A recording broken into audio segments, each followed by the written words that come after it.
लटे मार्गू वो बाहर से आए हुए हैं, आप लोग सब यहीं के हैं। माइलॉर्ड 2004 में हमारी शादी हुई। आपका कौन सा केस है? 125 का है। 125। हाँ जी। 142। 142। यस। माइलॉर्ड 2004 में हमारी शादी हुई थी और 2008 में हमने अपोजिट पार्टी के लिए एक बड़ी प्रॉपर्टी खरीदी 2700 स्क्वायर फीट की लखनऊ में लोन लेकर, और उसके बाद 2011 में फिर एक उनके नाम पे 1130 वर्ग फुट की एक और प्रॉपर्टी खरीदी। यस। और उसके बाद 2013 में ये एक प्रॉपर्टी बेच के चली गई, और वहां जाने के बाद 2014 में फिर वापस आई, और 2014 में फिर ये एक हमने एक प्रॉपर्टी जो हमारे नाम पे प्रॉपर्टी थी उसको मैंने उसका बयाना किया था, उसके पैसे लेके फिर ये भाग गई और चली गई और मेरे ऊपर केस कर दिए। मैंने आप क्या चाहते हैं इस केस में? इसमें माइलॉर्ड सिर्फ एक पैरा सुन लीजिए प्लीज, एक पैरा पेज नंबर 20 है। पहले आप बताइए आप कौन सा ऑर्डर चैलेंज कर रहे हैं? माइलॉर्ड मैं स्टे के लिए इस वक्त ज्यादा आया हूँ। ठीक है ना, तो आप स्टे किस पे मांग रहे हैं? कौन से ऑर्डर पे स्टे चाहिए? जो लोअर कोर्ट में जो इन्होंने एग्जीक्यूशन लगाया 125 पे, तो उस पे हम ये माइलॉर्ड में ये एक सेकंड माइलॉर्ड ये वहाँ की सर्टिफाइड कॉपी है। इसमें मैं 25/3 तारीख तक मैं अपेयर था, सिर्फ एक डेट में मैं नहीं गया हूँ 25/4 को, और उन्होंने जो 25/4 को मेरे खिलाफ गिरफ्तारी वारंट इशू कर दिया।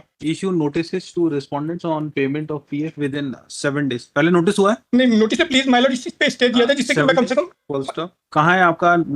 आइए मैंने लगाया था माइलॉर्ड, और 30 लाख माइलॉर्ड जो प्रॉपर्टी मैंने इनके नाम खरीदी थी बैंक में। आपका वारंट कब हुआ है? ये 25/4 को हुआ है, क्योंकि मैं वहाँ पर भी इन पर्सन पे हूँ, इसलिए मैं ऑर्डर शीट की कॉपी नहीं निकलवा पा रहा हूँ वहाँ से। Where is order 25/4? अच्छा, आपके पास नहीं है? मेरे पास नहीं, 25/3 तक तो मैं अपेयर था। Petitioner appearing in person submitted that only on one date he did not appear before the trial court and arrest warrants has been issued. It is further submitted that some amount is due for payment to respondent by on account of or maintenance. Full stop. It is submitted that due to arrest warrant applicant is unable to appear in courts as he may be arrested. Full stop. It is submitted that he had already paid. आपने उनको पहले भी पैसा दिया है क्या? Lower court में देते आए थे और अभी इसमें जितना पैसा दिया वो दिया है। It is submitted that applicant is paying some amount of money to his wife for her maintenance. Full stop. It is submitted. कितना बकाया है आपके ऊपर? बकाया करीब 2 लाख रुपए है। तो आप कितना जमा कराएंगे? माइलॉर्ड मेरे पास इस वक्त कोई पैसा नहीं है। 30 लाख रुपए बैंक में पड़ा हुआ है, जो मैंने उनके नाम प्रॉपर्टी खरीदी थी उसको बैंक ने नीलाम कर दिया है। 30 लाख रुपए बैंक में पड़ा हुआ है जो मेरा ही कमाया हुआ है, जो पेपर इसमें लगे माइलॉर्ड सबसे आखिरी में लगे हैं। तो कुछ तो आपको जमा करना पड़ेगा। माइलॉर्ड मेरे पास इस वक्त बिल्कुल पैसा नहीं है, और मैं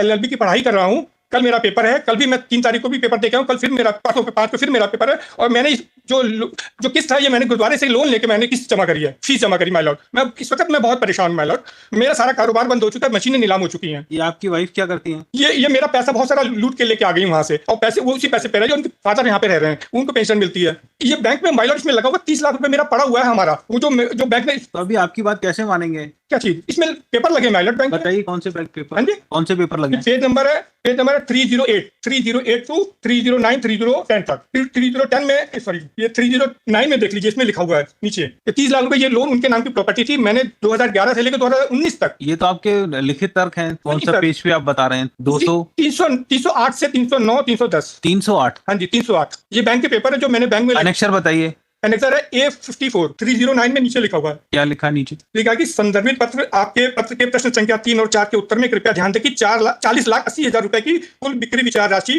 को 10,80,837 रुपए की कुल ये तो आपने ही लोन लिया है ना? हाँ जी, आपने ही लोन लिया है ना?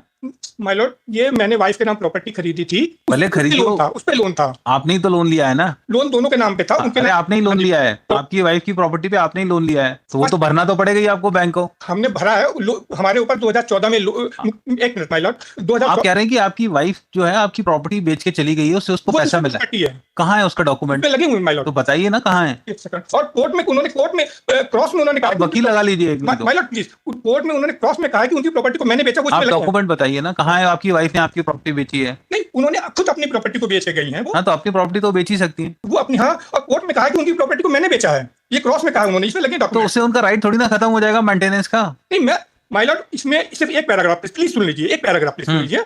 पेज नंबर 28 एक पैराग्राफ प्लीज सुन लीजिए प्लीज। ये कौन सा पैराग्राफ है? पैराग्राफ है 44। किसका? ये पिटीशन का हमारी, ये पेज नंबर 28 पैरा नंबर 44। इसमें इन्होंने कहा है कि जस्ट अ मिनट, आपकी एक तो पिटीशन मिलती नहीं है, आपने इतनी मोटी तो किताब बना दी है। 125 का केस है, इतना सारा सब पेश करने की क्या जरूरत है? माय लॉर्ड इतने सारे झूठ बोले हैं। तो सब यस, क्या है पेज पैरा नंबर 44? यस, इसमें लिखा है कि विपक्षी संख्या 2 ने भरण पोषण के आवेदन के पैरा नंबर 6 में कहा है कि ऐसा कहते हुए वह जून 2014। क्या होगा? ये तो आपकी प्लीडिंग है ना? हा? आपकी प्लीडिंग है ना? नहीं, ये उनकी है। सब उन्हीं की माइलॉर्ड, Respondents after 4. माइलॉर्ड ये सब उन्हीं की है, हमारा कुछ नहीं है। ये इस पैरा में जो कुछ भी लिखा गया उन्हीं का क्या हुआ लिखा गया, मेरा कुछ नहीं है माइलॉर्ड। हाँ, क्या लिखा है उन्होंने? इसमें क्या लिखा है?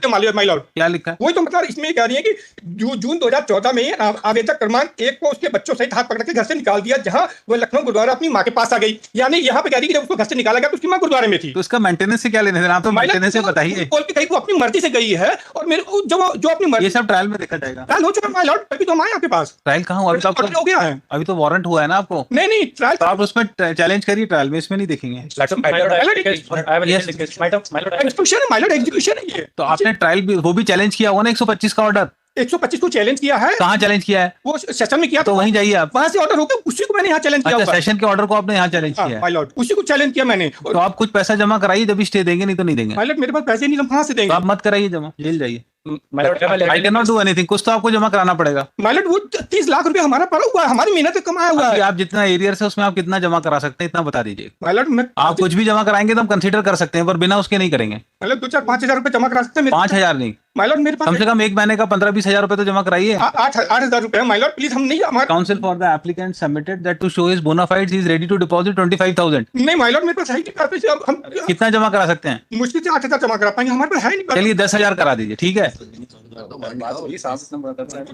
He is ready to deposit ₹10,000 to show his bona fides. 1 month कर दीजिए प्लीज, समय दे दीजिए हमें 1 मंथ। ये आपका 1 लाख का तो है, उसमें भी